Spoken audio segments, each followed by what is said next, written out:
Hey guys, how's it going and welcome back to the channel. Two things I'd like to go over before we get into this class guide. First of all, I'm thinking about doing a new introduction to the channel. Instead of this face cam thing, maybe that could be a skit with me and my friends, or maybe I can get some animation done for the channel, or something like that.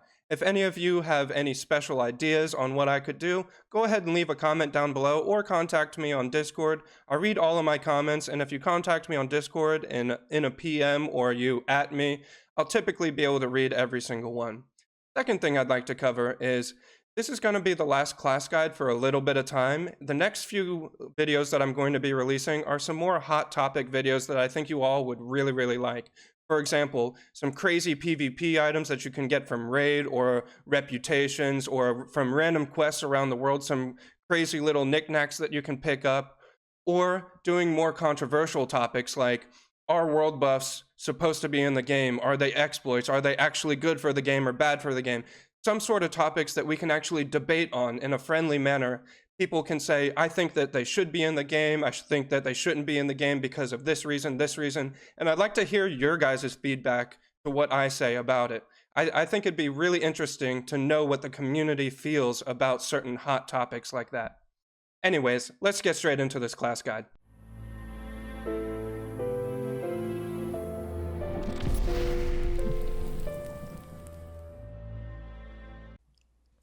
Hunters, like other classes in Classic WoW, have a role to play in every guild's raid team. Not only can hunters do some great early game DPS, but they're able to kite around troublesome trash packs using their traps and other abilities. Most importantly, hunters are able to get rid of enrage type effects on bosses, with their ability called Tranquilizing Shot. Basically, there will never be a time where a raid team does not need at least one hunter.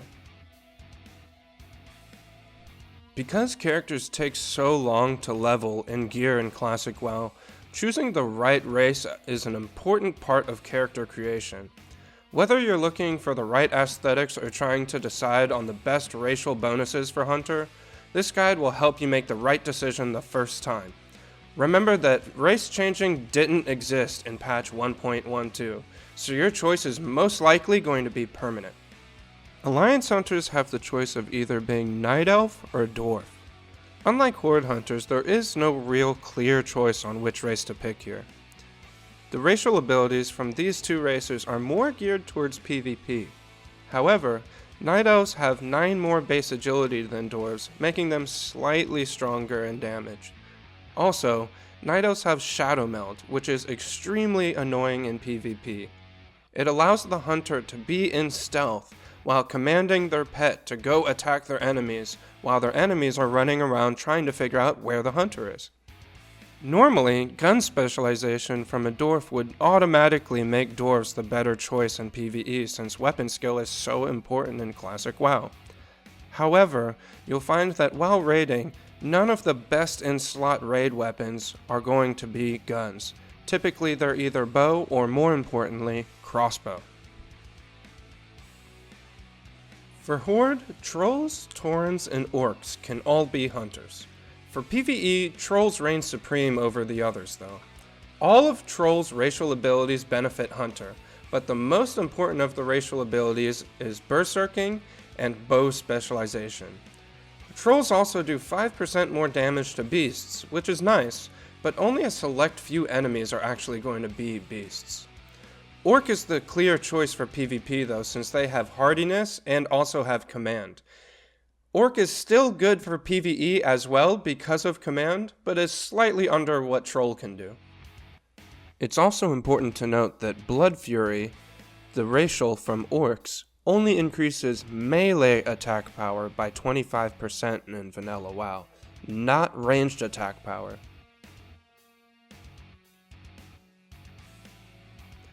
Unlike retail WoW, Classic uses a more traditional talent system consisting of 3 separate talent trees which a hunter may freely spec into.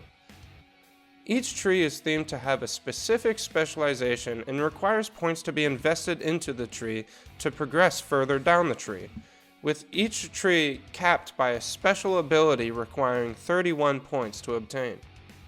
With a total of 51 points available to you at level 60, you can invest all of your points into one tree, or spread them across multiple trees to create a hybrid specialization and playstyle. Unlike most of the other classes, Hunter builds do not have much variance in its viable raiding specs. Going deep into Beast Mastery tree for Bestial Wrath is great for the Hunter, but it ends up being a DPS loss for the raid when losing True Shot Aura. As for Deep Survival, the main attraction would be Lightning Reflexes. However, the same sort of thing applies. When losing True Shot Aura, you end up losing more raid DPS than the DPS you would gain personally for the Hunter going into Lightning Reflexes or Bestial Wrath. The first talent build we're going to talk about is Marksman for Molten Core and Blackwing Lair, 17-31-3. As stated previously, the main reason for speccing deep into the Marksman tree is for the final talent True Shot Aura. The ability to give 5 members 100 extra attack power is no laughing matter. Not only do you buff your party, but you're able to grab some key talent points with this build, including Aim Shot, Barrage, and Mortal Shots.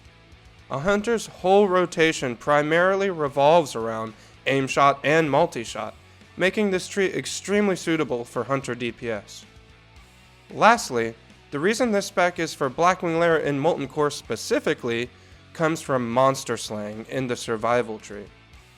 Monster Slaying increases the damage you do to giants, beasts, and dragonkins by 3%, and also increases the critical strike damage you'll do to those type of creatures by another 3%.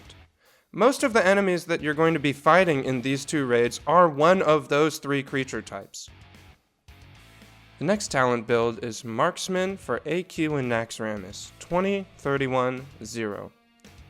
There's not much difference between this spec and the one before it. The only difference here is that the Hunter drops 3 out of 3 monster slaying for more points into ferocity, buffing the damage from your pet a little bit. Other than that, the talent builds are the exact same. The last talent build we're going to be looking at is a talent build for early game when the Hunter's still lacking a bit of hit rating. This build is going to be 2-31-18. A talent build such as this is not meant for extremely high-end DPS, as it lacks a lot of the pet buffs from the Beast Mastery tree. However, early on in the game it's quite common that Hunters lack a little bit of hit rating before they either get some raid gear or before they're fully pre-bis, especially with melee players, Hunters, and everyone wanting this highly sought after True Strike shoulders. This is where Sure-Footed comes in. Speccing this way is one of the best bets to optimize your DPS until you've obtained enough hit rating. As we all know, an important part to being a good hunter in PvE is having the correct pet. Since Blizzard has already announced that pets are going to be released in their patch 1.12 state, this means that unique pets are no longer going to have unique attributes. This means that pets like Broken Tooth and Lupos are no longer going to be immensely powerful. RIP Lupos! Baby, come back. You can blame it all on me. Since pets are going to be normalized and they're all going to be in their patch 1.12 form, this means that the best DPS pet that a hunter can get is any sort of cat.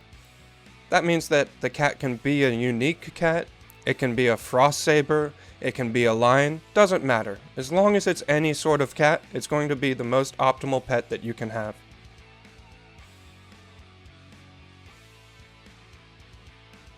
Consumables are a vital part of classic WoW, particularly in endgame raiding. With a huge pool of different consumables that you can use, ranging from consumables that give you more health, protection from a certain element, free you from CC, or allow you to do more damage, it's important to know what consumables to use and when. For this particular guide, we're going to list off some of the essential consumables that a hunter's going to use on an average basis. First of those being Elixir of Mongoose.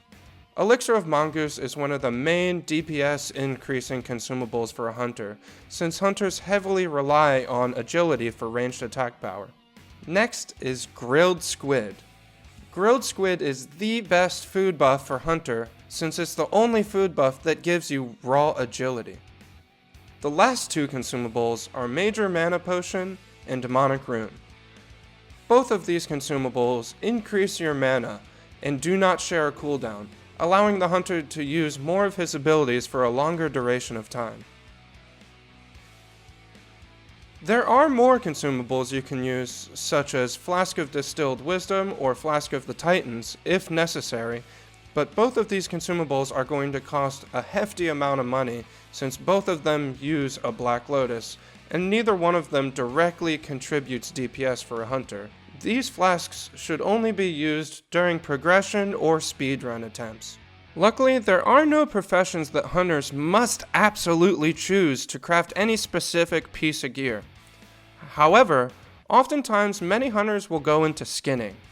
Hunters are the kings of soloing difficult monsters, and the majority of expensive skinning materials are from tough monsters, making skinning a great choice for Hunters. Examples of these high-end materials include Devilsaur leather and Black Dragon scales. On top of Hunters being able to solo these difficult mobs, they can also use these high-end materials to craft some of the great early game armor sets for themselves, primarily the Devilsaur armor set. As a secondary profession though, Hunters can either take leatherworking to craft these sets, or more importantly, take engineering.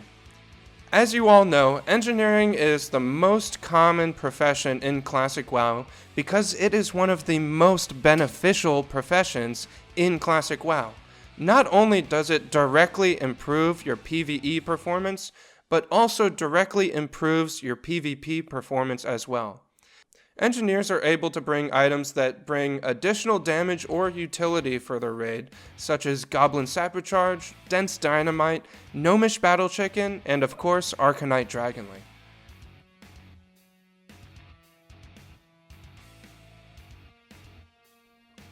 Single target rotations for Hunters are not too complex. They want to maximize their pet damage while not putting their pet in too much danger. Also while using their two abilities, Aim Shot and Multi-Shot. Other than those two abilities, however, you are most likely just auto-attacking. One important thing to note here though, is that Hunters typically always want to use slow ranged weapons because of Aim Shot. It is important for Hunters to not clip their auto-attacks. What this means is, you don't want one of your auto-attacks to go off during your aim shot cast, or else you will lose that auto-attack. Because in Classic WoW, if you're channeling an aim shot and your weapon is ready to fire an auto-attack, it will just cancel that auto-attack and not fire while you're channeling your aim shot. This is why Hunters want slow ranged weapons, usually something that is 3.0 weapon speed or slower. When having a ranged weapon that's 3.0 or slower, the Hunter is able to get an auto attack off, and as soon as that auto attack goes off, the Hunter will start casting an aim shot. That way, as soon as the aim shot is finished casting, the weapon will be ready to auto attack again, meaning the Hunter didn't miss any possible auto attacks. A good example of a ranged weapon for this is Ashurthal, Crossbow Smiting off of Nefarian. One of the best crossbows till very, very late in the game. In multi-target situations, multi-shot, which is already part of a Hunter's normal rotation, is still good. However, traps, such as Explosive Trap, can also produce AoE damage by preemptively setting them up where you know tanks are going to be pulling enemies to. Moreover, if the mobs are not dying extremely quickly, and if your raid leader allows it, a Hunter can tab target and multi-dot with Serpent Sting while still using his other abilities like auto attack, multi-shot, and so on. Lastly, Hunters have the ability Volley, but its damage output is quite low, so this ability is typically best used only if there is a large density of enemies stacked up. Hunters don't just have single target and AoE that they can do. They can also bring a lot of utility to the table.